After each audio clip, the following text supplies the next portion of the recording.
Ladies and gentlemen, welcome back to another edition of the Anything Wrestling Podcast. Thank you once again for joining us. We are back here today for another fun episode. We got a triple threat going.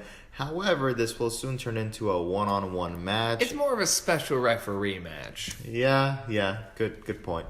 It is the Shant versus Dan the Man with special guest referee. Ladies and gentlemen, Not once. my name is the Commish, aka the Advocate, aka the greatest. Tutti Frutti, fresh and fruity. Yeah, apparently. aka, it's time. It's Vader time. It's time for the special guest referee to enter this one-on-one of Dan the Man versus the Shant one. Sponsorships, real quick. This episode is brought to you in part by Doritos Flamas. Obviously, I didn't say it in Spanish because I'm gonna get sued. Flamas. You son of a bitch. This episode is also brought to you in part by the up-and-coming Instagram page of Anything Wrestling Podcast.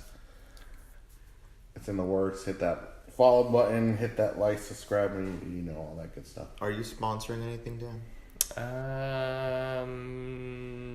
Flowers. Brought to you by Flowers. All the flowers. Well, if you want to catch anything that's hot and resembles a flower, you can catch my Lexi only on the WWE Network for a non-negotiable but very reasonable price of only $9.99. $9.99. It's not $10, It's not $1,000. Not $1 million. but $9.99. She resembles a flower because of all of her petals. Yes. Anyways, today the reason why Dan. the Man and the Shant one are going one-on-one is because after a previous episode, we decided that there's some topics that needed to be discussed because apparently we've come to an agreement of a disagreement of an agreement. Of a disagreement. A gentleman's disagreement. So, being that they've eliminated everyone else in the competition, it is time for Our the version of King of the Ring God of the Pod. cast. Off. So, ladies and gentlemen, in one corner, coming in, I don't know who's Wait, being who's introduced introducing? first, but I'm warming up. on one corner you have coming in with ginger lock hair, It's me. Unless standing he's talking at about... a 6'2". Wow. Thanks. No, that's just with lifts. He's really like 6 feet tall. Well, a lot of wrestlers wear lifts in their shoes. Anyways, You know what they say about guys coming with in big hot, Dan Jesucristo, the man. He's Jesus now? Why do you think you can beat me, Shant? Why? Because all it takes is one Shant KO. We'll see. His opponent, coming in fresh off those streets of that graduation, the backwards hat wearing, wrestling encyclopedia god. Ladies and gentlemen, the Shant. Thank you. Your ass is going down. Bring it on. Just bring it. Oh, I will, buddy. I will. Gentlemen, there are rules to this podcast episode. Really? There's a 10-minute time limit for your debates of each topic. You guys will be debating 5 topics. And if at one point I find you guys going excessively over 10 minutes, I will default as both of you losing. Are we clear on the rules? Are we, Shant? Are we clear? Yes, we're clear. Yes. I said, are we ready to debate? Yeah. That's All right, let's get it on. For your first debatable topic, coming in at number 5, Daniel Bryan, MVP of the century? Huh. Since this was one of your topics, Yeah, I'm I was gonna gonna have say, is that? I'm gonna have the shot one go first. Starting now. Daniel Bryan, MVP of, we said, The century. the century. Do we want the person who came up with the question to be able to clarify? Yes, Yeah, please. if you have to, yes. please. If there's no clarification. Okay, so what I'm referring to with this is he potentially the most versatile or the most versatile performer that we've had ever? Go. I think when you look at the last 10 years or even now, at your crop of talent and everybody that's just kind of come through the pike, it's like I want to say he's one of the most, but then again, when I really think about it, MVP, to a certain extent, I want to say yes. Because Daniel Bryan to me was that guy where I said, because of his face turn and everything that happened back in 2014, I'm like, there's no way this guy could be a heel ever again. This guy is going to stay a face. He's going to go along with whatever he's doing.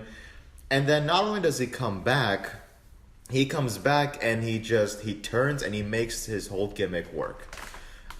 He's a guy who, submission specialist, could go out there and have a great match, very resilient, can run the gauntlet, have a match with the biggest guy in the room, the smallest guy in the room, someone who's, up to his size, knows how to take care of himself. Very humble guy too. I think that really helps out. So yeah, I would say Daniel Bryan, one of the, if not, would be an MVP for WWE for the last century. So the reason I asked this question is because I'm gonna make that bold statement. I'm gonna say I think that Daniel Bryan is the sole most versatile performer that WWE has ever had. Now, my basis for this is the variety of positions he's played in the company. You started out with him being on NXT, and he was just sort of the guy there. He got fired due to the tie choking incident and all of the stuff that came from that. And then they bring him back for the SummerSlam match. And from there, then he slowly builds. You see him with the Bella Twins, It wasn't a huge push. He gets to the mid card. He gets eventually to the World Heavyweight Championship, which we know is really just the sub main event, Right. in WWE's eyes. And so he plays that character really well. You're like, this smarmy asshole, this smarmy dick, and he loses the title to Sheamus at Mania. 18 seconds. And from there, then we start to see to go back to flowers. We start to see that flower bloom, because you see him in the weird love triangle stuff. You see him eventually turn face. He does the Wyatt family stuff. Team Hell No. Team Hell No, which is still, I think that they're repairing didn't really do much for their legacy. Yeah. And part of that, I would say, is probably because it kind of got cut short due to the foot injury. Right. But I think that's still going to be, when you look back with an objective eye, that's going to be regarded as one of the best or one of the highlights of his career. Definitely. And then WWE Championship, the face Intercontinental Championship injury. He's out for a minute. Hold on. I'm going to throw this in there to throw you guys off a little bit. He's not the ideal Vince McMahon guy. Go. Prove me wrong. Prove each other wrong. So the reason that I'm gonna stick my guns. I'm gonna say I think he is the epitome of a team player for WWE. Is the fact that he allowed for himself to be the quintessential underdog. He allowed himself to be overlooked, and still, due to the organic fan reaction, which kind of changed plans, gave Vince McMahon probably one of the greatest WrestleMania main event moments of the entire company, where you had that opening match with Triple H build that initial drama, and then he gets thrown into the triple threat, and you're like, shit, is he going to be able to pull it off? And yes, he did. And you have the glory of that, which was reminiscent of some other major WrestleMania main event moments. But Care to name one? WrestleMania 20 with Stevie Richards was a pretty big one at the time. Oh, I thought he was going to go for something else. Nah. But so you see him in the general manager stint. Right. And then he gets cleared because of his persistence. And now he's back as a performer. And guess what? He was a face for a minute. And now he's having now he's kind of stepped out of the spotlight to do the tag team stuff with Rowan. But I think that it is still one of the best segments of his career. One of the best character runs of his career. So I think he's filled a lot of roles. He falls in where he is well fitted to be. He's basically a Joker in a deck of cards. So, Kamish brought up a point. What was that point, Kamish? He's not the mold of a true Vince McMahon choice. Very, very true. And I think back in 2013, a lot of that made it onto the screen on Raw, where Vince would come out and go, you know what, you don't really got the look or whatnot. What's so funny is that if you think back to that time, there was also another guy who wasn't the biggest guy in the world, but was the most charismatic, at least for that time, and even still now, CM Punk. Granted, a lot of people might say that maybe CM Punk's walking out helped contribute to the Yes movement that Dan the Man, brought up. But I think the problem here is that not so much that Daniel Bryan is not a Vince McMahon ideal wrestler, so much of the fact that Vince McMahon is stuck in the past where your top guy has to be 6'7", 300 some odd pounds, all bulky and muscle. Or just bulky. Some of his guys were just big dudes. But I think Daniel Bryan, I think it even made it to some of his promos where he's like, I'm not the biggest, but, I've got a big heart and I got a big fighting spirit. And, I think 2013, fully, encompassed all of that, where it's I think even Daniel Bryan has, brought it up. He's he had, 300 some odd matches that year.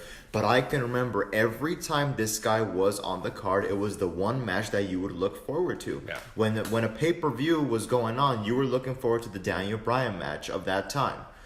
But that's not the question. The question is he the MVP of the century? He absolutely is. So you're both agreeing with each other? We are both. In agreement? All in. Yeah. Same page? That's right. I thought I'd steal it from you. Yeah. I believe that Daniel Bryan, and going to the Vince McMahon thing, he's not a small guy outside of stature. He's a pretty muscular dude for a dude that little. So while he may not have the height, I think he's still close enough that Vince can probably overlook it, and that's why he's given him as many opportunities as he has. Right. Now, granted, even though the WWE title is on the B show, and is now kind of being treated as your B title, with the Universal title being the primary title. Yeah. You still had Daniel Bryan holding that, and I think that it still carries a decent amount of weight. Yes. Keep going. I'll tell you when you're done. Very well. You have to prove to me which one of you deserves this round. Because all we did was we settled. Yeah, but I agree to see who has hit better points. Now, let me bring up a counterpoint. You want to talk about an MVP, right? An MVP usually is someone who, much like The Undertaker, will stay loyal, who will be there, who when you ask him to make an appearance.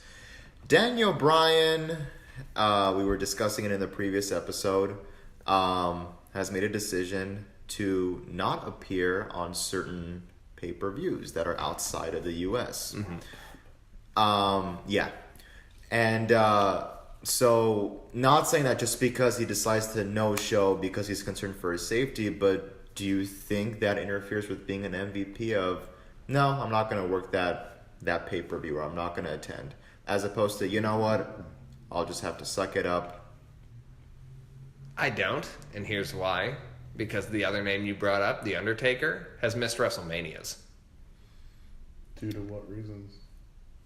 I mean, he's been out for injury, but I mean, you got this guy. He's like Undertaker, probably right up there in this conversation. Of all the shows to miss, I don't think this is the one that tarnishes your legacy as a most valuable player. Because my counterpoint, the other counterpoint that I had for this kind of thing is the reason I think that Daniel Bryan is hands down the most valuable player for WWE is the fact that when he got injured and WWE refused to clear him, Right. he didn't just dip, and he had the option to. Right. He could have gone somewhere else, but he stuck with this company, and he waited and bided his time and kept being persistent and still played his role brilliantly. And now this is where we're at, and we're getting to see the second wind of Daniel Bryan's legacy, and I for one I'm here for it. Okay. So now let's see who wins that. Who wins that pinfall? Also, in the best of five. comments, feel free to voice your opinion on who won each topic as well. Because you can always decide whether I'm right or wrong to see who wins this entire thing. I'm going to have to go with the Shawn Thomas. You son of a bitch. Why? Because he did bring up a very good counterpoint. Does that tarnish your career? Does it not? Does it add value to your career? Did bring up a good point. Wow, I was thinking Dan had this one. Let's see what the next I number... thought my counterpoint to the Undertaker missing a WrestleMania was gonna Are you here's the thing. are you The referring to Undertaker this year? No, he's referring just overall. in general, because there's been because there's a gap in the middle of the WrestleMania streak where he wasn't there, and I think Just 16. well, either way, he missed a WrestleMania. He missed That's an a bigger injury. that's a bigger deal than He missed missing a WrestleMania Super Showdown. So if we're talking, does missing a pay-per-view tarnish your legacy? I don't think so. If you're that good. Moving on with the next topic. We're going to go with... God damn it. I am sorry for the lag. The Ladge. No longer scripting promos. I need you to clarify this before I start the timer. Do we, would you agree that WWE promo should now go back to being not as scripted or not scripted at all? Just go. So that's your clarification of Yes. it. And go. All right, so I'll start off speaking from an actor's perspective. So, I don't think that you fully get to develop your character or find the true heart of your speech unless you get familiar with it or if you get practice. Now, improv is sometimes one of the most fun types of theater. So, I'm gonna say it's not something for everybody out the gate. And so I would say it should be more of a case by case thing, and you'll find out by allowing people more freedom whether or not they'll be able to handle it. Even The Rock. We all remember when John Cena called him out for the notes on his wrist. The Rock doesn't script his promos, but he's got bullet points. And he makes sure he hits those points. And I think that is... Granted, he'd been out of the game for a minute, which is why he had it written on him, and I'm sure he didn't do that back in the day. Hell, they might have even had it off screen, just his bullet points. I'm just going to interject with something. Something tells me that because they wanted Cena to get some... You think it was some plant. points, it was like, hey, Dwayne, just put it on there. We'll have him call it out just so Cena can get a little bit, Okay, cool. Because knowing The Rock doesn't have to write anything. The Rock doesn't have to read anything. The Rock is The Rock. Yeah. Here's the thing. With the NXT performance or the Performance Center and with NXT, a lot of people now get that practice of promo class, of learning how to talk. Even Triple H has gone on record to say people like Ricochet who come up and they pick up that mic and, oh, okay, what am I supposed to say? What am I supposed to hit? They're not really that comfortable. Yeah. And I know people like Vince McMahon might go, oh, well, if you don't script the promos, they're not going to know what to say. They're going to say something that's completely, it's like, if you're worried about someone botching, That's gonna happen inevitably. I mean, the freaking Shockmaster who tried to make a debut completely botched his debut, and still to this day we laugh about it. You have people like Psycho Sid, who in Vince's eyes, tall guy, big, and apparently he doesn't have half the brain that we do. So, I mean, if you're so worried about people botching or people, it's like, okay, first of all, if something makes it on air that you don't want to be there, you can just edit it out when you put it on the network. Much like when Sami Zayn brought up, you could have asked me something about AEW. After you go back, all of that is completely wiped out. Yeah. So, my point is that I get it. It's like, have bullet points for the wrestler. Hey, tonight, go. Just talk about this, nail this. That's it. Go. It's yours. And sticking with John Cena, going back to him and Roman, that was part of the point of that feud, was to get Roman more practice in terms of being the face of the company. Because you want your face and your main star to be the type of person that you don't have to word for word script their stuff, that you can rely on to essentially steer the ship. Sami Zayn, I don't know that they script his stuff, because he's had practice on the independent scene, I'm sure, getting a lot of talking. And there's some people that are just naturally charismatic. Yeah. Like, those are the big credits that I'll give to people like Kevin Owens and Sami Zayn. Sidebar. Scripted pipe bombs. Go. That's been another thing. Should you script it or not script it? Is it legitimate? Is it not?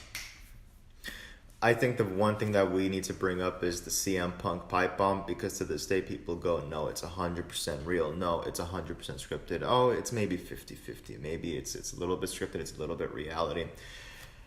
I personally feel like, they were at a point where they said, look, you're going to walk out inevitably, have free reign of the place, do whatever you want. Maybe with some restrictions on like, hey, maybe if you're going to bring this up, put the volume down, don't be too gory about the details. Maintain a certain level of professionalism within voicing your grievances. Right, yeah. So, but I think that going back, because I did go back and watch or hear the Colt Cabana podcast where he airs his grievances, and it pretty much sounded like a pipe bomb, but just gone into more further detail.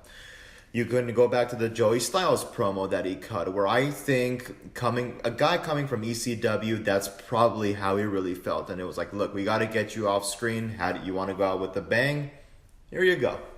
My live mic for 10 minutes.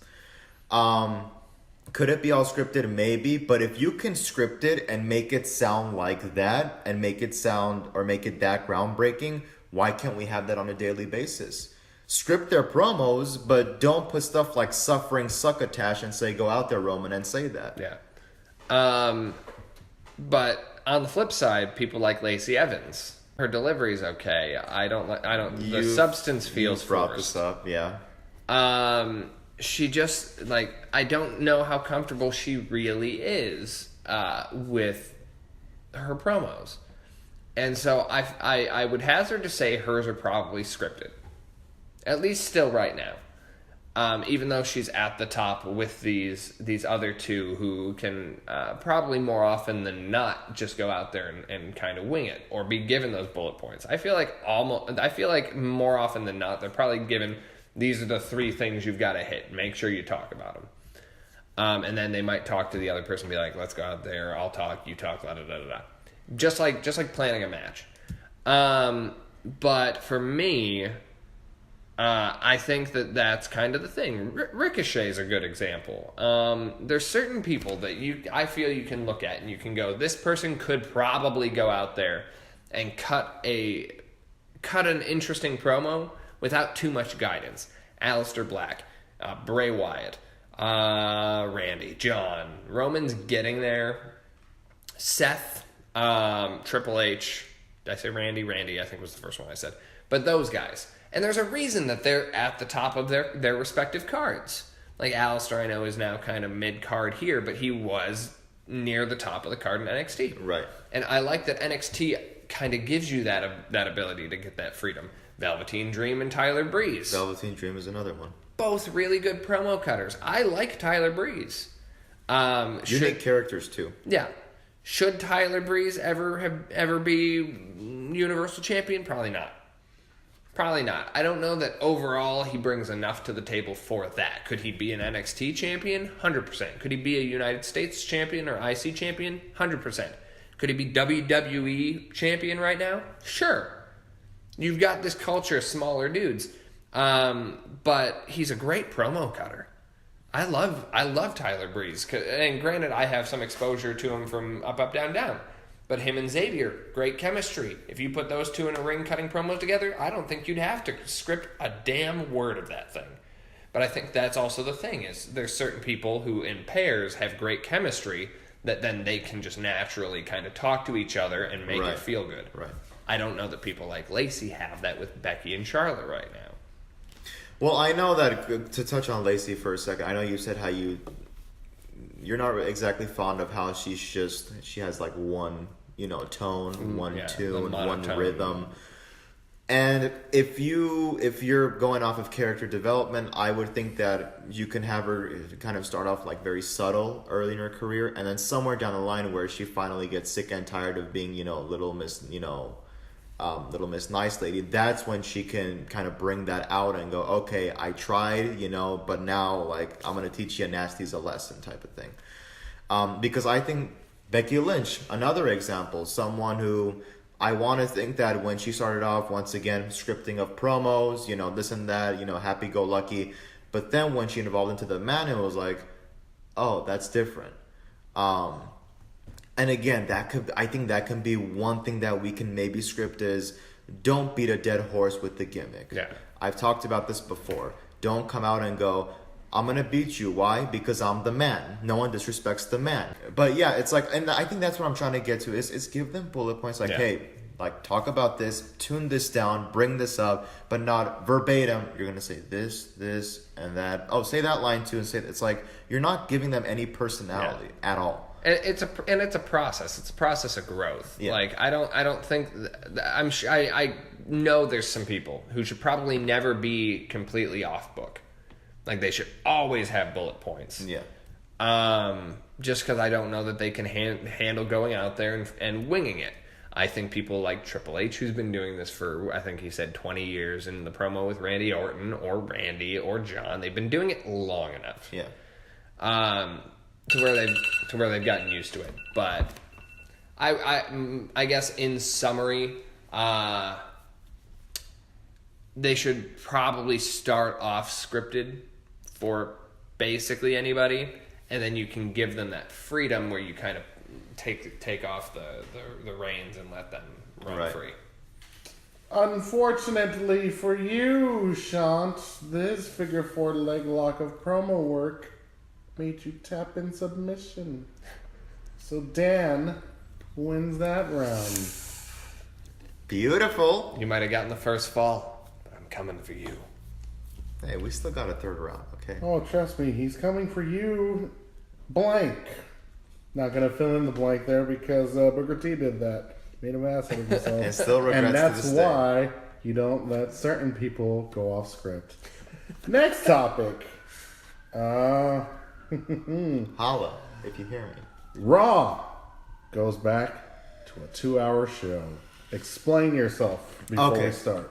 So I find it a That's drag. right, 'cause it says I find it a drag to watch Raw now because of that extra hour. Everybody goes, "Oh, we need time for the tell and everything," but it's filled with jobbers and tomfoolery and childish stuff. it's 2 hours. So yeah, so my whole thing is, if you want to make Raw watchable and you want to get the ratings up, you got to go back to 2 Okay, hours. so 10 minutes. Explain to us why 2 hours go. All right, so I think I've said before that the positive thing about the 2 hours, the 2 hour limitation, is that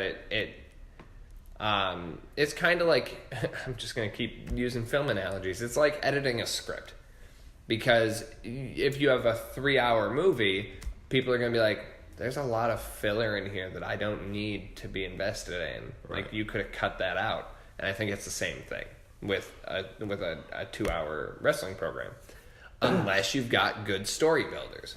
If you're making the most out of your, especially because I think we mentioned earlier in an off-screen topic that a bunch of guys or a bunch of people are looking at maybe jumping ship. And I think it's because of underutilization of talent, improper utilization of talent, and admittedly, some of these people can probably go because they're probably being babies. But that's a topic for another maybe segment. Anyway, my thing here is, yeah, if you cut the show down to 2 hours, it forces you to try and focus on what's actually important to tell your stories. Now, granted, I think we might have still been at 2. Were we at 2 hours or 3 hours with the War Dogs bullshit that was going on? When you had the Shield versus Drew, Braun, we were at and 3 Dolph. hours. We were at 3. So in that case, you have 3 hours that you're stretching these 6 dudes over, and that's just a kind of a sign of laziness. Saying, oh well, I mean, we've got 170 talented wrestlers that we could be utilizing, but fuck it, let's use these 6. So I would say for WWE's quality of life, I would say maybe they should go down to the 2 hours just for their sake, unless they can figure out how to effectively implement this 3 hours. Because I wouldn't have a problem with a 3-hour wrestling show if it was good quality. Well, Dan used a film analogy, and I will say this too. You know, the two of us being in film, you agree that a lot of times when you, let's say if you're critiquing a script and you tell someone, maybe you should take that out, they find it hard, like it's hard for them to let that go and go like, no, we need to have that in there, as opposed to, okay, maybe I should take that out. Yeah. I feel like in Vince's eyes, it's kind of like that. It's like, Vince, we got a jobber match. No, we need that in there. We need like, you know, we need that in there. It slows down the pace for the audience. Yeah. And I think that, you know, I mean, because we used to have like the whole cruiserweight thing too on Raw, where they would, you know, redecorate the ring and make it all purple and whatever. Now 205 Live has its own thing, so there's that. But I mean, a lot of times I'm like, you can take out an hour of Raw and not really miss anything. Yeah. And you know, instead it's filled with jobber matches, with squash matches, with basically stuff that doesn't really go anywhere. And it's like, why don't you just get rid of it? And yeah, I feel like a lot of times, like especially when I'm watching it live, I'm like, okay, let's get through this segment. Come on, let's get on to the main thing. It's like, you know that there's a part of the show that you're waiting to get to. So, and like SmackDown now is no saint. SmackDown, there's some good shows, there's some bad shows, but Sidebar! So you just mentioned SmackDown. SmackDown's always been a 2-hour show. Raw decided to become a 3-hour show as of 2012. Explain. I think that was actually a network call, wasn't it? That USA was like, hey, let's kick it up to 3 hours. We'll fill the 8, because it's 8 to 11 now, right? Yeah. Let's fill that 8 to 9 hour slot, because I think they kind of let some of their shows end, or they canceled their shows, and so they were like, we got to fill this space. Oh, well, they can put on another one. Let's just go with more WWE. We'll give you more money. You give us another hour.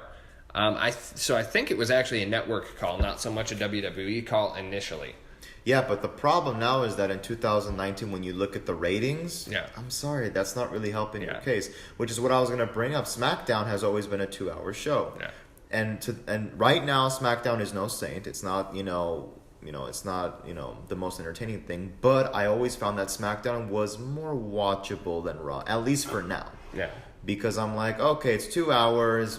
I feel like whoever needs to be there is going to be there, and there's going to be less of a chance of squash matches and tomfoolery segments and childish antics. So yeah, that's just me. My sidebar. I mean, I responded to your sidebar. And I mean, really, I'm sorry to cut you off, but really, when you look at it, I think in 2012, which is when Raw went 3 hours, I feel like SmackDown was in a little bit of a drought. Yeah. From, I want to say 2007 to 2010 maybe. Because there was a second where I stopped watching SmackDown completely, just because I was no longer invested. So I think they probably thought, you know what, SmackDown's a little bit of a drought. We need a little kick in the ass. Okay, let's make Raw 3 hours. Yeah. Keep in mind, I think at that time there was no NXT, there was no 205 Live, there was no NXT UK, so they were trying to, up their ante. But I think in the process of doing so, it's like, okay, but you got an hour of shit that we really don't care about. Yeah. So, and I would say that was also probably one of the reasons WWE was like, okay, let's give it a shot, is because I think that was right around the time where they were starting to, because NXT in 2012 existed. It was the new developmental territory. Right.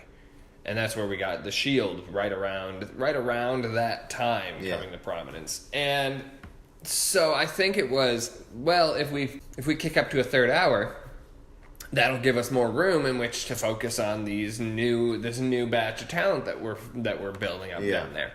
Except for the fact that then the execution never landed. They didn't hit it. Because you have that third hour. Like, shit, you could have thought about... Yeah, you remember how Raw was Raw and then Warzone? And they kind of split it up to where the second half was kind of the more edgy section? Yeah. They could have thought about this the same way, where they said, okay, so this 2-hour section is going to be for all intents and purposes, we'll say the 2-hour could be Raw, and then the first half could be 205 Live. Where you use that hour specifically to say, let's build up some new talent in this hour. We'll put some people that aren't used a lot in that and kind of give them storylines to focus on, and then use the second 2 hour or the other 2 hours to focus on our main event stuff and the people we've already established. Used it as a visible breeding ground for your new talent, as opposed to NXT, which was difficult to get your hands on. Like, I think, what was it, 2014 when they put it on the network? Yeah. So you had 2 years where you knew it existed, but it was only happening down in Florida. Yeah. And then they put it on the network, and now people fucking love it. NXT is great. I watched Takeover, and Gargano and Cole was great. Breeze and Dream was great. Shayna and Io was pretty good. They put on consistently good stuff down there, which that could have been your third hour, and they just didn't do it. Hashtag save us Triple H. So that's my take on that part. I think back, I've talked about this before. I think back to, and I get it, like, you can't compare the two, but I'm going to bring this up for a second. To me, one of the most best stories told in the span of just one night was the one where Steve Austin is at a local bar drinking. Yeah. Vince McMahon goes and begs and goes, hey, look, WCW, ECW, they formed this alliance. I need your help. And through backstage segments, you would see Austin's alone, cut. And Vince McMahon comes and approaches him, cut. Then they talk, cut. Austin's not coming, cut. And then you kind of build this whole thing of like, okay, Austin sees the promo at the local bar. Undertaker is rallying up the troops. Finally goes, okay, screw this. I'm going out to help. Goes to the ring, destroys everyone. They told a story all in one night. And I think back to very recently Money in the Bank, where they had the backstage segment of Sami Zayn is hung up. What's going on? Triple H goes up to Braun Strowman. Hey, look, I know it's you. You got to leave. Braun Strowman goes, I have no idea what you're talking about. Then later on in the night, oh shit, Brock Lesnar's here. Okay, you kind of put it together. And I've always talked about it, how everything now is so in-ring driven. Like, everything has to happen inside of the ring. So all I'm saying is that for Raw, if you're making it 3 hours, delegate at least that third hour or so to backstage segments, telling stories, doing interviews, and it gets filled up with packages a lot. And I'm like, we know what happened last week. We don't need, this is not 2001 where we have no resources. Like, there's YouTube, there's social media. You can go back and see what happened. And my very last thought is that I think that they kind of back themselves into a corner where I don't think that they really can, unless they switch networks, drop that third hour without it coming across like, okay, so our 3 hour thing failed. And I think they're afraid of that. Knowing Vince, he never likes to admit the failures. Like, for God's sakes, he's relaunching the XFL next year. So, Dan, you thinking your figure four leg lock could stop him, but he was able to grab the ropes. And surprisingly, later on, you let him have time to hit you with the shot KO. So Shant Always a wins that disappointment. round. Shant, congratulations on the next round. Thank you. So, as I had already picked up beforehand, I already picked the next topic you guys will discuss. This is one of yours you need to elaborate on, because I would like the clarification from you. Have Kevin Owens and Sami Zayn been utilized as they should have been? Emphasis on should. So, Quick emphasis on what you're trying to make. And then I'll tell you where to go. are they currently being used in a role that they are properly suited for? As opposed to what some people believe they should have been given. Go. Okay, so if we're focusing on right now, Sami Zayn, what he's been doing in regards to mic work, on par. Love it. Every second of it. At first, I was a little bit skeptical. I'm like, are they trying to put what happened to Dean Ambrose onto Sami? Because that's what it felt like. You know, when Dean came out, you guys are disgusting. And when Sami came out at the first promo, it was like, you people. I mean, and I'm like, oh my God, here we go again. That's fine. Sami Zayn, I will say, winning and losing nowadays, not so hot. It seems like he'll have good mic time, but then gets jobbed out. Kevin Owens came back. I liked it. A face turn was kind of a breath of fresh air from what we saw before. And I was like, okay, this is a different side. Let's see what he does. He changed a lot of things about himself. He looked leaner. His mic work. He was implementing the stunner. He was now doing a sit down, pop-up power bomb. I'm like, okay, he's changing it around. I like it. Then we go into Kevin Owens being a heel. And I'm like, you pulled that trigger way too soon. And I feel like you could have let us kind of smell the roses a little bit with Kevin Owens, as opposed to, let's go back to what we were doing. Now, you might say, victim of circumstance, Big E got injured, they needed to do something. Okay, I understand. But that's why usually in moments like that, you need to have a backup plan. And again with Sami, is he being used? Yes, but I will say this. He wasn't on Raw last night, so I'm like, okay, are we already kind of putting him to the side, He was having good mic time. I thought the electric chair segment was actually pretty good because everyone in the WWE universe thought they were being brutal, and Sami Zayn would quickly have a response back. He would have a comeback. I'm gonna say that for now. I'm gonna let you say your piece, so you go ahead. But I got a couple things in the barrel that I want to. So we've had the conversations before about how WWE used to be really good at kind of building their different tiers. Yeah.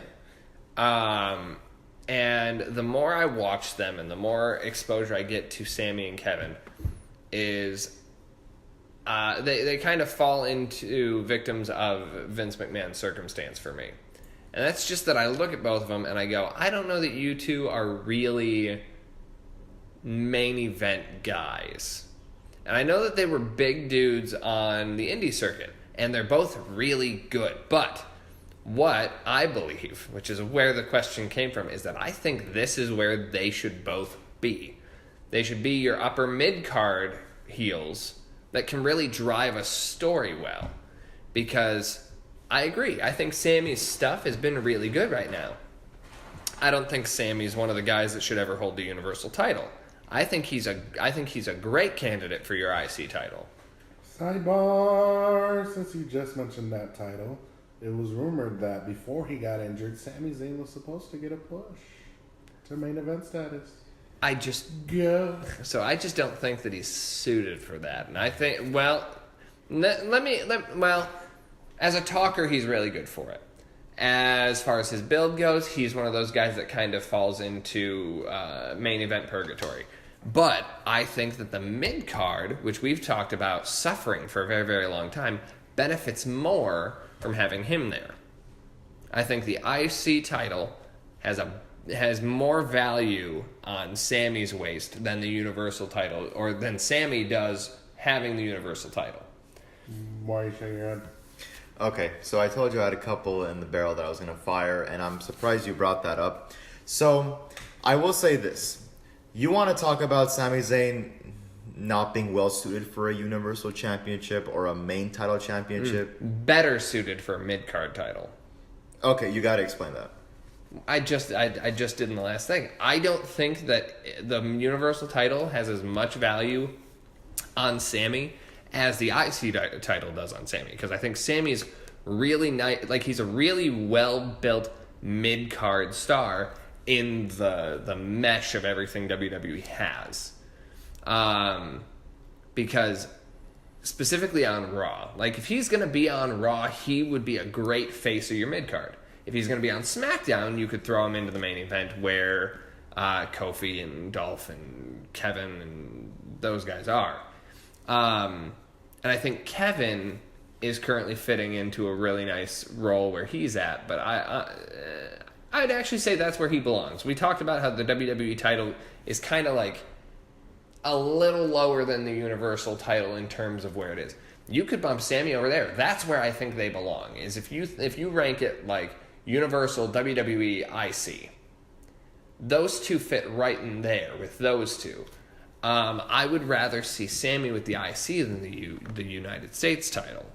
And I don't want to see Kevin hold the United States title again. So I think they're your Chris Jerichos. Like, in terms of card placement. Jericho was always able to kind of slide between the two, and he was solid wherever he was, and I think that's where these two fall.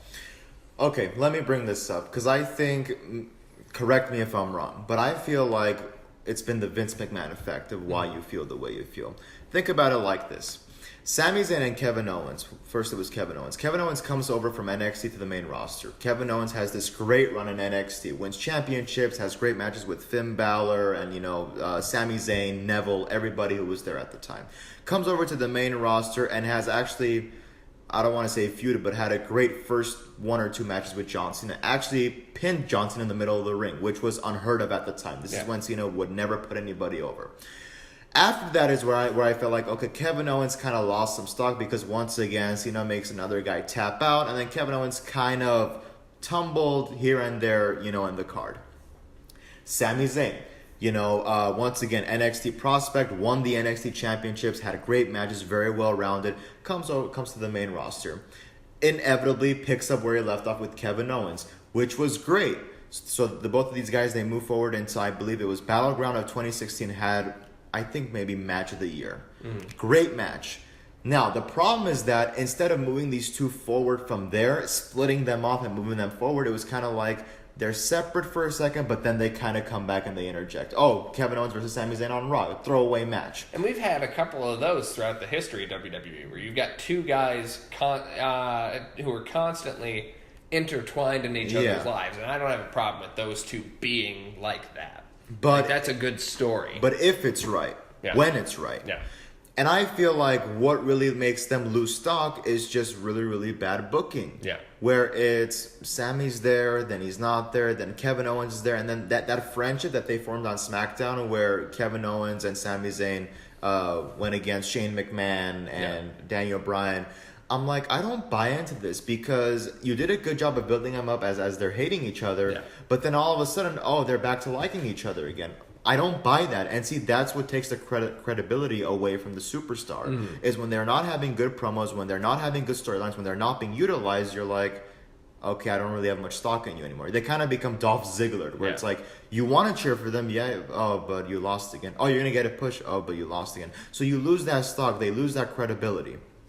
Now, here's the thing. You saying Sami Zayn is not exactly, not best suited for the Universal Championship. I gotta keep correcting you. Better suited for the United or for the IC title. I gotta say I disagree, because if you put these two in the mid card where it's the US title, the IC title, they and again, I don't want them touching the United States title. I mean, Kevin Owens had a good run. It's complicated. It's a complicated. It is complicated. But I think that's the place they should be. I mean, Kamish can attest to this. I've been advocating for a Sami Zayn Royal Rumble win for a couple of years now, because I do feel like the guy deserves it. I feel like they're at a point right now where no matter where you put them, they should be able to excel and improve and just knock it out of the park. But because of restrictions, because of booking, because of what we talked about earlier, scripting the promos, go this, go here, go do that. And personally, Kevin Owens still has some credibility. Yeah. Sami Zayn, I feel like, has just been jobbed out, like just way too much. I can remember when he got jobbed out to Mike Kanellis, out of all people. And I'm like, really? This is what we're doing now? You have a top tier guy who can talk, who can fight, who's the complete package, and it's like, oh, let's job him out. Now, my response to the non-scripted promo thing is that wouldn't you rather have two really solid talkers? And I'm speaking from like a management perspective, because I agree the booking has hurt them. Like we've got Dolph Ziggler, you got Kofi Kingston. I'm gonna go with Kofi. Kofi, for like, if you told me, hey, should we push Kofi into the WWE title picture 2 years ago? I'd have said, are you fucking nuts? No, Kofi's a good guy, but I wouldn't make him WWE champion. I was more on board with Big E becoming one of the world champions when he first came over. And that was riding the momentum he'd established in NXT. But wouldn't you rather, if you were running this company, have these two guys in a position right there where they can kind of dance back and forth so that they can actually help these other guys become viable candidates in your mid-card? I would if it's right and when it's right. Because Sami Zayn and Kevin Owens, yeah, they've done the job for other. I mean, Kevin Owens got jobbed out to Braun Strowman last year in SummerSlam in a 1 minute and 12-second match. Mm-hmm. Yeah, you're putting over. Table. And here's the thing. Yeah, Braun Strowman, yeah, you build him as monster among men. He just decimated Kevin Owens. That's great, but where's Braun Strowman now? Has he held the championship? Has he had the main event spotlight? No. So yeah, Kevin Owens and Sami Zayn, they can help other people, but I feel like those other wrestlers, pretty soon, they're way back down the card. and that's a different problem for a different day. Yeah. Okay, guys. So here's my ruling. Since you decided to find a way to distract me and take an illegal chair shot to your opponent there, not only did you score the win, you scored it illegally. You do win the fall, but I'm redeclaring that match again with, this time, a third entrant. Me. Oh, he's jumping in. This is a sixth topic that will be introduced. So I'm going to be debating with the both of you. I had already picked it beforehand. I'm going to get handicapped here so bad. Oh, I don't know. I might just take the both of you out. We'll see how it goes. If he's picking the topic that I think he's picking, I'm being 2-on-1 here. Are This you is still one of picking? his. I was gonna say, are you still picking from our list though? Oh no, I did. I generated the last one and then the entry one for me. There This one we go. is gonna go for 15 minutes. It's yours. Will the 24/7 title be a success? You need to explain that because I am ready to kick both your asses. Okay, so basically, it's still early. It's only been around for like 2 weeks now. 2 weeks, yeah. But the question here is, will WWE be able to make this a title that the fans care enough about, like they used to a degree with the hardcore title, to where it's going to actually mean anything to us in a couple of years? Are we ready? Since I'm excited to answer myself in, I'm going to say yes and no to that. Why? Because one, let's be real. When we first saw Mick Foley come in, we thought, oh, he's going to reintroduce something that we like. The nostalgia effect started to play in. Everyone thought, oh my God, you have the hardcore legend coming to a WWE event to save what has now become a horrible show for Raw and SmackDown. More Raw, less SmackDown. I think the morning of the announcement, I actually made the joke. I was like, unless he's coming to reintroduce the hardcore title, and then sure as shit, it was the knockoff. But go on. So that's what you got. And then when you see him, what's the reaction of the crowd? Nothing. Crickets. They're just like, okay. Yeah. The belt looks horrendous. It looks like a wristwatch, which I'm pretty sure is the reason that it really looks the way big it does. fat wristwatch that would fit the Big Show when he was 500 pounds. And a god-awful wrist of his. But do I think this title's going to be a success? Depending on who carries it and how long they carry it for. Because so far, yeah, it's a gimmick. It's a joke. We all think it's like, yeah. But the fact that it's around R-Truth's waist, he brings a lot to it. As much as we all know how he really is up here, he is selling the fuck out of this belt, in my opinion. So, a couple things. I've personally always been a big advocate of if you close the chapter on something, let it be. Don't try to open it back up and continue writing. I feel like that's the example here. Hardcore Championship, something that worked in the Attitude Era. Ratings are down. What can we do? Bring back a title that resembles the Hardcore Championship. Now, it's at a point where it's already done. They've brought it in. So, to say that they shouldn't have or whatever is kind of out the window. But I will say this. They're actually starting to implement something. I talked about it earlier. Backstage segments. You need a break from the ring. You need a break from the ringside area. What's the best way to do that? You now have a 24/7 championship. Maybe in the middle of an interview, you see R-Truth running across, someone who's being interviewed. Or like the whole golf course thing that happened this past week. They had to go on social media and they had to put that up. I like that because you're doing something outside of the ring. It's not so, it's not so it's not a bell-to-bell type of thing where it's like they have to be in the ring and the match only ends when they're inside the ring and someone gets a pinfall. So that's fine. It's just I'm in very much fear of they're trying so hard. It's like first Titus has the title, then I forget who else. Mr. Robert Roode. Robert Roode takes it, and it's like now it's at a point where it's like, are you gonna try to put some meaning behind it, or is it just gonna be let's just have the title change? But does it have meaning when R-Truth won it back from, out of all people, Elias? The fact that Elias got it for like 30 minutes in a night? So here's something that I think might play well into this title's potential success. And that is kind of what they did with Elias. Where you can have all these segments. You can have these Instagram, Facebook, YouTube title matches or title segments.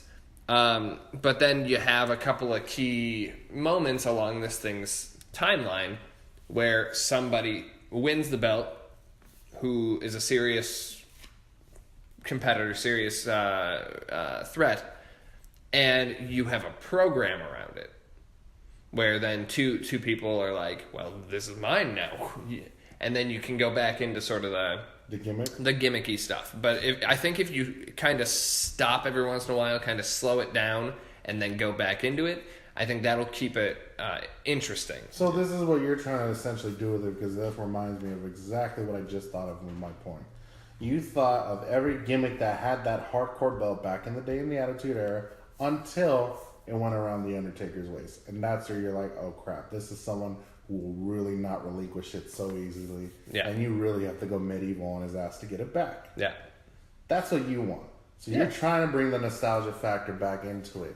When this is technically supposed to be a belt of the new era of whatever the hell this era is. Well, I'm not saying put it on the Undertaker. No, That's I know, where the but you're saying nostalgia to put factor it come in. on a serious, competitor. Yeah. Which is a resemblance of that. Yeah. It's not overall nostalgia. It's like you're re-imaging something of the past. Yeah. And his point was, let the past die. Yeah. Let's go forward.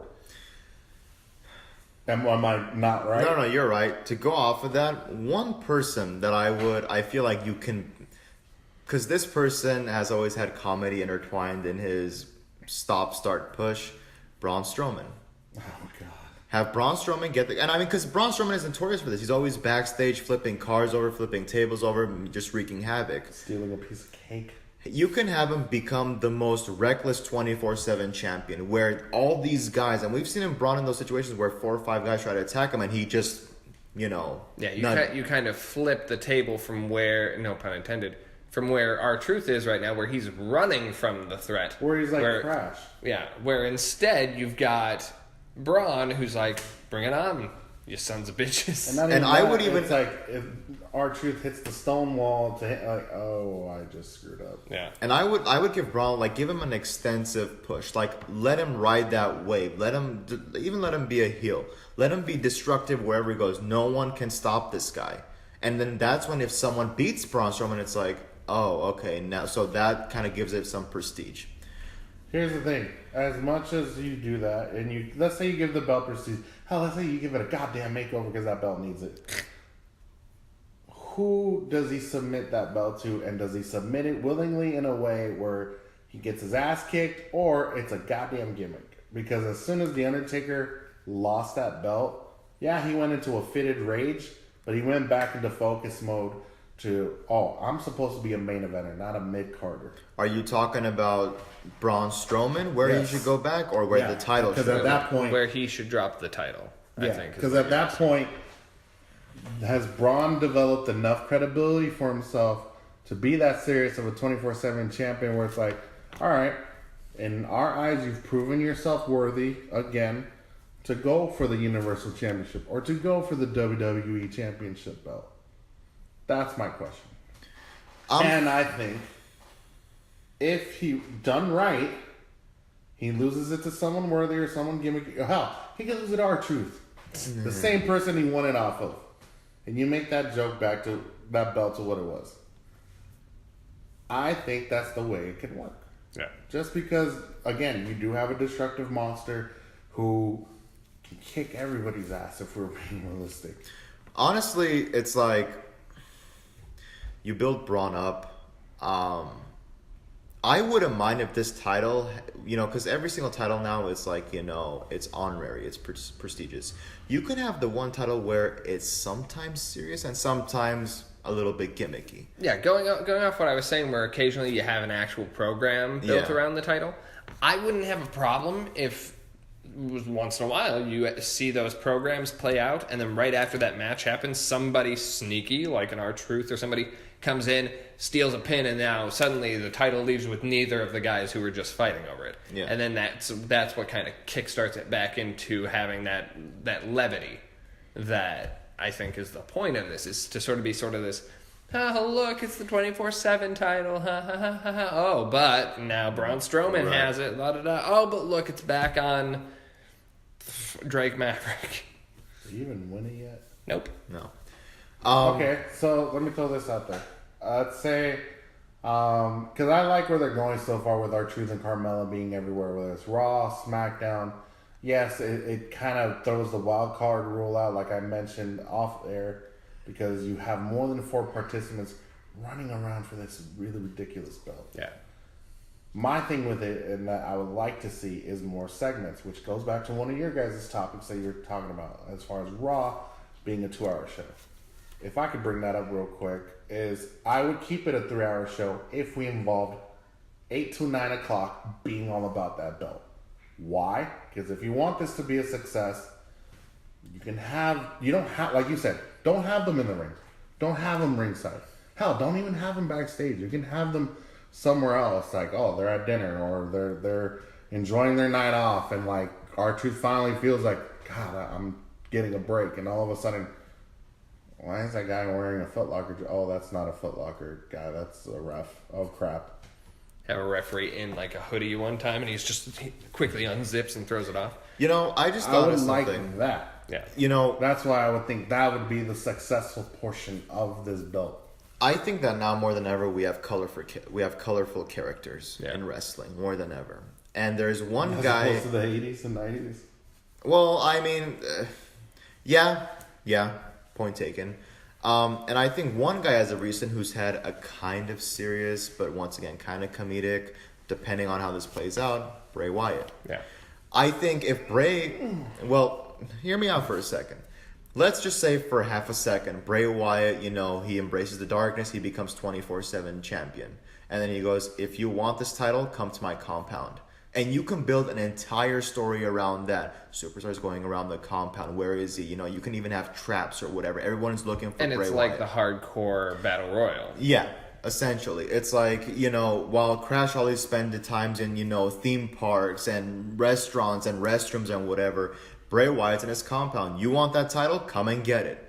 And then you can have, let's say, I don't know, who else is gimmicky that we can go off of? Trying to think. I mean, there's just so much you can do if you incorporate all the backstage stuff. And if you allow for the characters to, embrace the environment, embrace, the backstaging of it all. Yeah. And kind of going off the reason that there's bathroom break matches in during pay-per-views, where you start off strong. You got your fast-paced IC title match. You've got your fast-paced tag match. Now you've got that weird Divas tag team match that nobody really cared about. it's sort of the inverse of that, because the idea behind the 24/7 title is that it's always go, go, go, go, go. Yeah, right. And so that's what those individual truncated matches is to kind of give you a breather from that. Is, oh, okay, so I don't have to be constantly on edge for R-Truth and Drake and all the tag teams running around backstage. So I think that it's a pacing thing. And that's what I was really getting at, is not having the whole purpose of the title to be flow, flow, flow, flow, flow, go, go, go, go, go, but to have those stops along the way so that people don't get tired of it. Yeah. And I think that's going to be key to actually being successful with things like the Braun Strowman, the Bray Wyatt compound. Obviously, we don't know if the compound exists anymore in the mythos of Bray Wyatt, but I like the idea that you introduced, where we essentially get back into the the free-for-all, the hardcore free-for-all, where whoever walks away with the title after X number of minutes is free to leave with the belt, but then obviously back to 24/7. Yeah. So, okay. So this is what I want to play off, because at first he did scare me because of where Bray is right now as far as his character development, his newly redeveloped character. I would say, let the colorful, playful side of him get the belt off Braun. Totally unexpected. And then at one point, maybe in the mythos of whatever his universe is, there's a new compound, the Firefly Funhouse itself. But it's not necessarily the greatest, happiest funhouse we really know it to be. It could be something creepy and sadistic out of like Saw or some crap. Right. Yeah. And like you would say, you really want this belt bad enough, Come be feel my free. friend. Yeah, come be my friend. And at one point, you can put everyone through one of his gimmicks, or you can put them through torture. Hell, if you really want it bad enough, you'll encounter that demon at the very end of the compound, or at the very end of it. And it's like, all right. If you wanted to go real creepy with it, you could even have him kidnap a couple of superstars. That would make it even more interesting and very successful of a belt. What you do with Bray Wyatt after, if he loses it, either to someone serious or someone that's a gimmick or a mid-carder, whatever you want, you really let an even more psychotic being out of Bray. Yeah, you've got to release something better. Because at this point, everything that Bray Wyatt has done for himself has been very good, and it's never let me down. You add this to it and you work it the right way, maybe we can see him go back to a main event title run again. I just want to make sure, they said that you can win the title if you gain possession of it. It was the first one. I think you Just have to the first one? Yeah. Okay. because it was, this title is vacant. Whoever holds on to the title becomes the first champion, and then you have to pin the person. Because I was going to say, if you can play around with that role, you can even make it as, let's say if Bray's in his compound, they find the championship, but there's no Bray Wyatt. Yeah. They steal the championship, I'm champion now. And that way you kind of protect Bray without defeating him. But that's if you can play around with that role. You would have to establish that. Or to do a psychotic twist where he let you take it. Yeah. Because if he lets you take it, you're bringing him in. I You're was letting even him in. I was even gonna say, with Matt Hardy playing around with his gimmicks, if he brings back the what does he call it? Delete! His Broken? no, his place. What does he call it? Hardy Compound? Oh, I know what you're talking about. I don't know the exact Yeah, name, I but I can't know what remember. you're talking Deletion Compound or whatever it is. You can even build the whole thing off of that. You want the title? Come to my compound with the full gimmick and him being broken. Again, like, there's a way you can establish all these superstars and their gimmicks and also build on it. We talked about Braun. He builds up this title run of like, you want this title, come and take it. Flipping cars over, wreaking havoc, and then have him move about. away But from he that. utilized Build that him. towards that very first 8 o'clock hour. Yeah. That's also why I took one of your guys' topics and decided, hey, you want to make one part of your show good, even though it's 3 hours. There's your 1 hour. That would be your focal point. Because you have your mid-carders to low-range superstars being all developed properly. And yeah, you could technically use each of the 3 hours as a chunk for each tier. Like hour 1 is for the 24/7s and the lower tier superstars. Hour 2 goes to your mid card and you just sort of transition into the main event. Right. And that way there's a natural Raw build. used to do with 2 hours. Yes. Yeah. This is hard to declare since I declared myself in the match. He just declares himself the winner of the whole thing. You're gonna Brock Lesnar the Money in the Oh Bank. God, I actually have respect for this show and you guys. Come on now. I just declared myself the winner of this match. Anyway, Wow, there it is. not the whole thing. Nah. You guys on the comment section can debate at least this impromptu round of who won between me, Dan the Man, and the Shant. As we now go to the final fall, it is not promoting NXT stars unless they have a long story planned. Please explain while I set the timer. I think I already know what you're getting at, but go on. So we've seen it before, where we see it now, where you have 5-6 NXT people come. You know, at first it was one person at a time. Now it's just 5-6 people get called up. No story. They come on down within 2 or 3 weeks. They're already in obscurity, and we don't even know where they are. come on down like the price is right. Come on down. Da, da, da, da. Yeah, but more quicker and more worse. Wow. But yeah, like you're saying, like heavy machinery, we pretty much just got to. Wait. Sorry. Go. Heavy machinery, we pretty much just got to. Or War Raiders, or the Viking Experience, what the hell's going on with them? or the whatever Viking they're called. Raiders. Yeah. Yeah, Viking Experience, Viking Raiders. Did they go to Viking Raiders? I don't even know anymore. Those guys, where the hell are they? With War Raiders. Nikki Cross is starting to get something, but it's almost like they throw these guys and they just throw them into the mix without, like you're saying, any sort of plan. And they're like, well, let's just see what happens, and then nothing happens. They go, well, I guess that's a flop. Well, except it's not always a flop. So, It's not always a flop, but let me just say this. At first, there was at least some structure where the Raw after Mania, that's when you would tune in. You're like, okay, usually now is tradition where a couple of NXT people get called up. However, it was, I think, the end of last year where they're like, yeah, all of a sudden 6 NXT superstars are coming to the main roster, and I was already cringing. I'm like, Lacey, EC3, Heavy you guys Machinery. are tumbling. You're going to tumble down the card. But go ahead.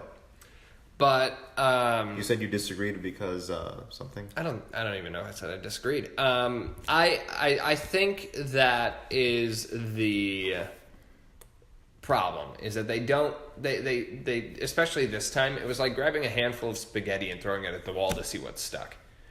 Is that you didn't really have a plan for any of these guys. You were just like, all right, get out. It was like, go on, kids, go have fun. Is it a plate of mom spaghetti? And yep. And then when one of the kids falls and scrapes their knee, you go, well, shit, you should have been more careful. And then you send them back into the house to be safe. Right. I think Lacey was annoying me for a while because she was just doing the walk out, here I'm, and she'd walk back. That's not a storyline.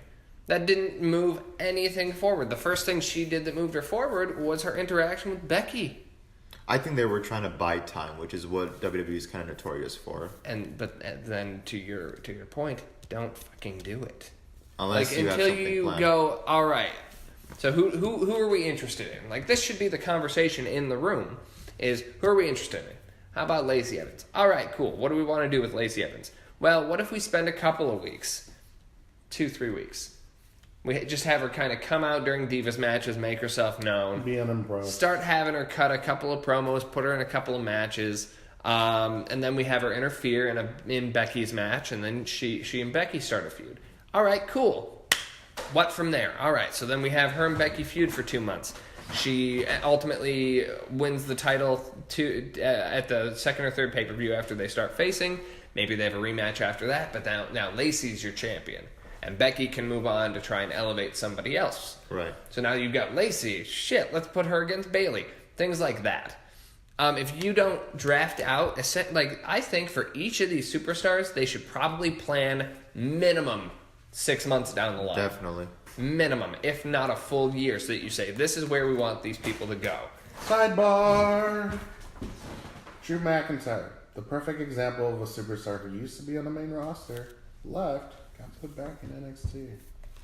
Now, you do have the Explain. exceptions. You do have the exceptions. And even with Drew, I'm still a little bit iffy because I don't know. The guy just gets lumped into tag teams. So to say that he's been solidly booked on his own is a little bit because at first it was Dolph Ziggler. Then it was, what do you call it, the War Dogs? Yeah, that's what they were going. Yeah, and then it was, who did he team with recently before Shane? Elias. It was Corbin and Lashley for a second. Those The three War were, Dogs again. yeah. Then it was War Dogs, and then now it's, I'm going to huddle up with Shane. Again, the guy is always solidly booked, which is fine. But once again, I repeat, you have one guy out of 30 who's being solidly booked. Another example is Finn Balor. Finn Balor, I think when they called him up, that's what they did, Dan. Okay, let's bring him along. We'll do this. Okay, cool. Now, once again, Finn Balor, victim of circumstance, comes onto the main roster, beats Roman Reigns out of all people, goes to SummerSlam, wins the Universal Championship, first ever Universal Championship match. Gets hurt. 1 day with the belt. 1 day with the belt, but, again, I think before injury, they had it planned out of, okay, here's where we want to go.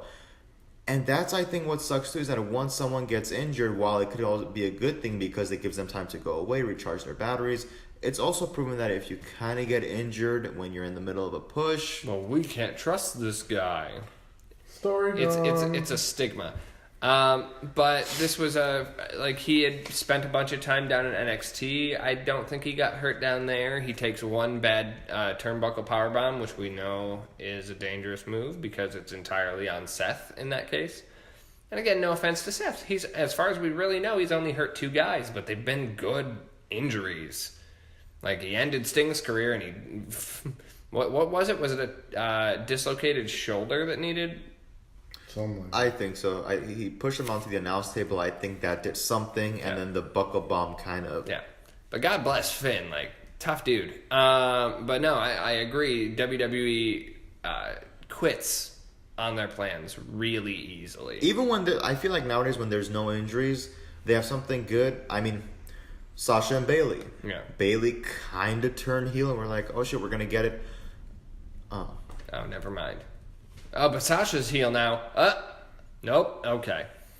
Oh, they're tag champs. Oh, but they lost them to the Iconics. Now, there is the flip side to it too, where you do have long-term booking, but you also find a way to squander that superstar. Yeah. Prime example, Bray Wyatt. Yeah. Comes onto the main roster, was doing good, gets fed to John Cena, and then almost, it's like from there, you kind of see it trickling down, where his promos are good, but you're like, okay, but... Well, and... Go ahead. No, go ahead.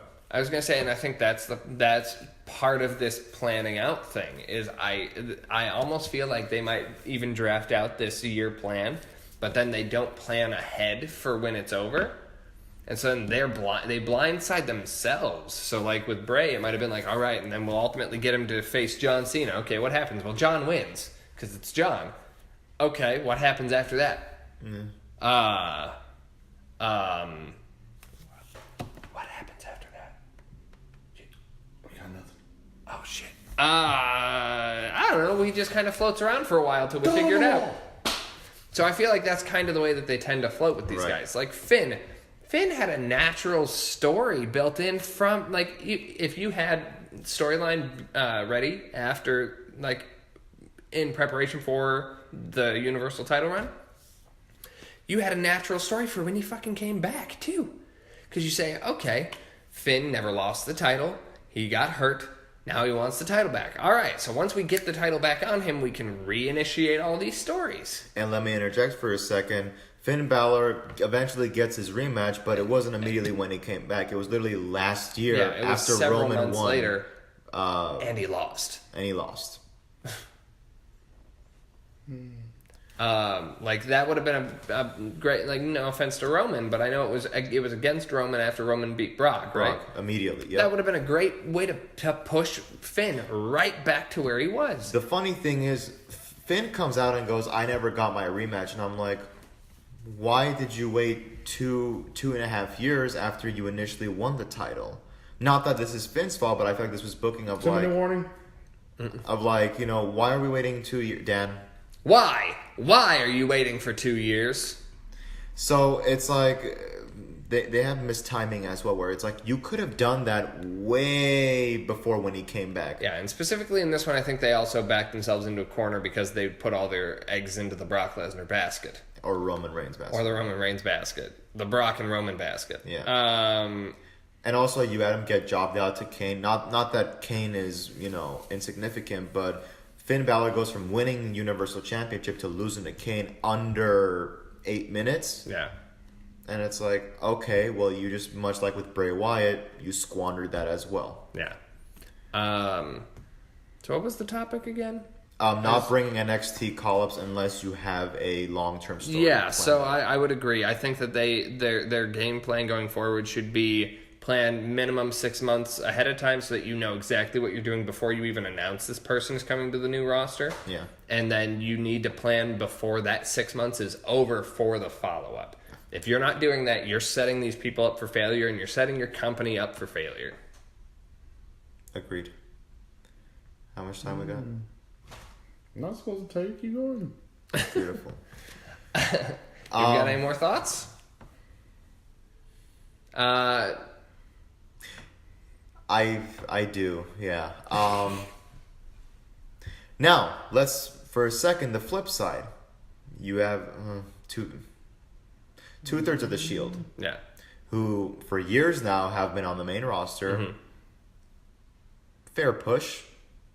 Championships, main event. But then you got the third guy who recently walked out. So, not to say that the magic isn't there, that they can't do it, because they can. We talked about the Drew McIntyres of the world, the Seth Rollinses of the world. They are able to do it, but if you can't do it for 6 people at a time, don't call them up to the main roster. Yeah. That's all I'm saying. I think we've addressed all the things that needed to be addressed in that. So, Kamish, call it. So play out the end of this match. What happens? Who steals Is this the final one? This was the final one between the two. Man, Who is the god of the podcast? I don't know if we should let our audience really know, because this was very Hang hard on. to see. We need to end this match decisively. There's one topic that he and I have to discuss. Is it on your list? Yes, it's on my list. The very first one on my list. What started the whole thing? Can we? It's technically Well, what you're started the whole making thing. the ruling. Can we do like a tiebreaker type of thing? You want like So here's the problem.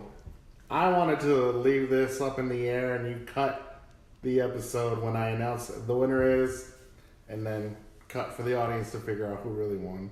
Of course, I would tell you who would win between the two of you. But here's the problem. I found your last topic to be not only interesting, but the both of you made strong enough points to both earn a valid win. But that results in a tie. So now, let's just say that was a double count out. So now we got to go to the next show to actually. No, this is still God of the Pod, because unlike Sudden death rules. yeah, exactly, unlike everything else, unlike the 2004 Royal Rumble with the indecisive decision of who won it between John and David, and unlike Just don't tear your 12, quads. and unlike WrestleMania 12, where someone throws a hissy fit. And unlike in Pittsburgh, God. This match will now go under sudden death rules for the topic Sasha Banks wanting to leave. There's no need for you to explain it, no need for you to explain it, because this is technically your topic, not your topic. Mine was I sort of put that on there too. Here's the thing, I can answer that for everybody. Yes, you should. But I'm gonna well, let you're the two of you're them- not a competitor, so Exactly. You So called here's this the match thing. down the middle. I will. I am very impartial. I'm very fair. You guys have 10 minutes. Go. I want you to start. Go. okay. So I know you and I, we've talked about Mm-hmm. this. You say that she just wants, she wants everything to go her way. She wants to be the top person booked on top of the card. I get that. In wrestling, you're going to have egos. We've talked about the Hulk Hogans of the world. We talked about the John Cenas, the Triple H's. Everybody's got an ego. However, there is a circumstance here. With Sasha, it's been very, very different. I've told you guys before. This is probably not anywhere close to the reason why she's leaving, but she has a 0-4 record at Mania. That aside, I've seen with her, and she has a valid point. Every single time you dangle a carrot in front of her and you finally give it to her, you take it away within 5 seconds. She gets the women's championship. Maybe this was Charlotte's politicking, but Charlotte immediately gets the title off of her. You give her the tag team championship with Bayley, and then it's like, oh yeah, we're gonna take it away from you. She never gets that. Again, we talked about it before. We've said it a couple times here. The superstars don't get that credibility. You need to have them. You need to let them have a title run. You need to let them build off of it. If you don't, it's like, okay, you give me something, but then 5 seconds later, you take it away from me. Now, what I'm going to argue off of what you just said, what you drafted up with the women's tag team titles, I'm gonna say victim of circumstance on that, because we had talked at that point. We were like, do we really think that they'll give us Becky and Seth and Kofi as the champions? 3 out of 3, and they did. So something had to give, and unfortunately for Bayley and Sasha, it was their title reign. Who's to say that if Sasha wasn't throwing a temper tantrum for the last 2 months or however long it's been at this point, maybe they would have won the title at the next goddamn pay-per-view. Maybe they would be champions again. But Maybe something needed to change on the WrestleMania card so that it wasn't just, oh, look, all of the good guys won. So I'm going to argue against that. I do understand the idea of, here's a carrot, come here. Here's Sasha. But I'm going to play devil's advocate based on what I said about Tyler Breeze. Tyler Breeze posts a tweet. Somebody said, hey, do you think you're underutilized? He said, I signed with this company, and they're allowed to use me how they want. If I'm not happy with that, it's on me to dip, to not sign another contract. So he's clearly, at least right now, content with how he's being used and how he's being paid for his usage. Unfortunately for Sasha, there's always somebody else. There's always somebody next in line waiting for you to do this shit. Because now, as far as I'm concerned, it's made her look bad. It's made her look a little unprofessional. Because you heard the stories of throwing a temper tantrum, no showing the weekly shows. Apparently just had a meeting with Vince. But who knows what's going to come from this? Is she going to come back? Is she going to go? If she goes, I don't think it's that big of a loss, really. The only thing that we're going to miss out on is the 4 horsewomen versus the 4 horsewomen match. That there's not even a light in sight of that match actually happening right now. Because you still got Shayna down in NXT doing the Shayna Baszler thing with her 2 cronies who haven't really shown anything. Yeah. And Ronda's off probably, potentially making a baby with her broken hand. So that's the only thing that I think we miss out on if Sasha goes. Okay, so let me just say this. Counterpoint to that. So far, that temper tantrum is just a rumor. Nothing has been confirmed. Here's my thing. Especially because Bayley was said to have also been kind of participating that night, and now she's the SmackDown Women's Champion. But go ahead. Right. So, I'll agree. No matter what in life, yeah, things are not going to go your way. There's going to be obstacles. But to throw a temper tantrum and act like essentially a little kid is never the answer. Yeah. However, being in a business like WWE, there's frustration, there's always the travel, there's the jet lag, there is the always, having your body in good shape. So it's obvious that sometimes things boil up and things happen. Okay, it happens with all of us. But she's been gone from television for so long, this conversation with Vince probably should have happened a month and a half ago. It probably should have, and I don't know if it was maybe WWE's way because they're like, oh, Sasha is on a sabbatical or whatever. I don't know. Maybe honestly, sometimes maybe that's what you need. It's just to let a superstar be on their own, let them breathe for a second. Okay, you good now? Let's talk. Yeah, and you're right about the whole Tyler Breeze thing. I signed that paper, so if I'm here, I decided to be here. I don't know when Sasha renewed her contract. I don't know when that is.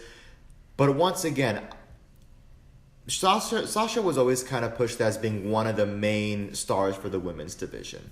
So maybe in her mind she expected, you know what, if I'm truly a part of one of the 4 horsewomen of WWE, if I'm truly the boss, and I mean, people are still talking about Bayley versus Sasha in NXT. That is by far probably the greatest NXT match of all time. And people are still talking about it 4 years later. So even though recently I've learned to not expect a whole lot out of people, out of a company, out of a business, to some extent it's like, okay, you expect these guys to pull the trigger. Now the thing that I'll bring up is when she first debuted, she was a part of Team Bad, and she was just there. Yeah. Not, I mean, it was Naomi really getting the push at the time. yeah, and Tamina was. And then you had, the triple threat at Mania, which was advertised and she was on the billboards, all good. But then we fell back into her feuding with Charlotte, where it was, you win the championship, you lose it. You win it, you lose it. And we talked about this before, the Sasha and Bayley feud on the main roster, which we never got. Start, stop. You know, it's like 1 second we think she's going to turn. No. Bayley turns. Here we go. Oh, no. It gets taken away. So she's very much had this start, stop, discontentment with we're doing something 1 second and the next second it's, oh, no, change of plans. We're not going with you anymore. Yeah.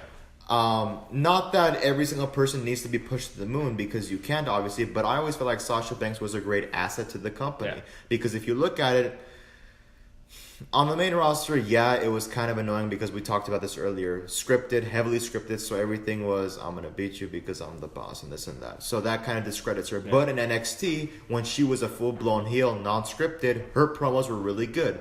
She can also have really good matches. Yeah. On the main roster or on NXT, she's always had the ability to have great matches. Has she botched a few moves here and there? Yes, she has, but who hasn't? Yeah. So my whole thing is, I get it. Sometimes the ego takes over. You throw a temper tantrum and you feel like you should be number one and this and that. But I understand where she's coming from because, she's not an Alexa Bliss where she's had to lose at Mania, she's had to lose main events, but she's become women's champion for an extensive amount of time. Yeah. She's had a character development. She's had storylines.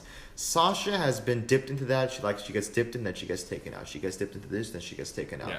So it's almost inevitable that frustration builds up. And some of us are better at controlling it than others. Maybe she was just at a point where she's like, you know what? I can't take this anymore. I have to let it out. And I understand that. What I would say as advice then for her is talk to Stephanie, talk to Hunter. Say, hey, I'm not really feeling the direction that I keep being sent in. And then draft out kind of the points we've talked about. I was given a title and then it was taken off immediately. Same thing again, tag titles. So I was disappointed. I would like to have a little bit more communication or creative control over my direction. Now, obviously, they're going to have they're going to trump everything. They're going to say, okay, well, we're doing this. And she'll be like, well, I don't really want to do that. And they'll say, that's fucking too bad. But on the flips, have that conversation with them. Because Vince probably, honestly, as much as he's the top guy, probably isn't the easiest guy to convince to give you creative control because he's a control freak. Yeah. I would almost say she might benefit in terms of personal happiness going the Tyler Breeze route because there's a lot of new blood down in NXT right now that she'd probably be over the moon to face. She'd probably love to fight Shayna. She'd probably love to fight Kyrie, I guess technically just got brought up, but Io, the rest of the Dakota, all of those guys, Candice, all of the new crop down there, she'd probably love to do that. And then guess what? It's a new experience. It's not the same old, and it's Triple H's baby, which is where you thrived in the first place. I also wanted to bring this up, not insinuating that Tyler Breeze, this is his intention, but a lot of people, and I've seen this in interviews where, a top superstar goes, a lot of those guys in the locker room, they're just content with showing up, grabbing that paycheck, heading over to the next town. Yeah. Sasha, I've said this before, has never been one of those people to just go, well, the money's good. All right, I'll take the L, She's always been very passionate. If there was a women's movement or if there was an evolution or a revolution, she was always crying about it. She, in a good way. She was always very passionate and emotional about it. So, yeah, that's me. I mean, I get it. My last thought on it is my final point is just be more like Tyler and be an adult. If you don't like the direction you're in, have those conversations, or if nothing's changing, make that decision to leave. Fair enough. Wow. Though I was walking around trying to collect myself, I was paying very close attention to all of your points, especially when it comes to someone I really don't like. And now it's time to announce the God of the Podcast. You better draft this out like a fucking story, though. I want to hear how the end of this match plays out. Well, since we have I don't want to just hear who death won. rules, since you both had to knock each other out of the ring in a double count out. Just Not only was it narrowly missed it. Not only was it entertaining, but you guys made it a little more interesting, hitting your finishers on each other twice. Two shot KOs. What's the name of your finisher? I've never known. I don't know. The Last Dance. That's what we'll call it. Oh, it's a lovely last dance. Yeah. Which I think technically, Fandango actually stole. Yeah, that's what I was my gonna name. say. Which was that his leg drop? Yeah. I'll use it. Well, the last dance was hit twice on the shot one over there. Was it effective enough to keep him down for the 3 count, or was the shot KO effective enough to knock you out for the 1, 2, 3? Ladies and gentlemen, the new God of the Podcast is Dan the Man! Wow. Finally! Thank you. Finally! Dan the Man has found his rightful place as the God Now of the Podcast. off. You gotta tell me how you came up with that decision. He utilized some good, strong points in regards to why she should really fix her character. Why she should, if she's unhappy, what can she do about her situation, as opposed to holding everyone hostage. Yeah. You did too, but not strong enough. He had a little bit more strong emphasis on where she could go. And I believe the topic is Sasha Banks wanting to leave, right? Yeah. The thing is, he found a way to make sure, even if she wants to leave, how can she also stay? You did too. His was just a little bit stronger for me. But now, since he is considered the God of the Podcast, Off. will he put that title on the line one day? I don't know. Maybe.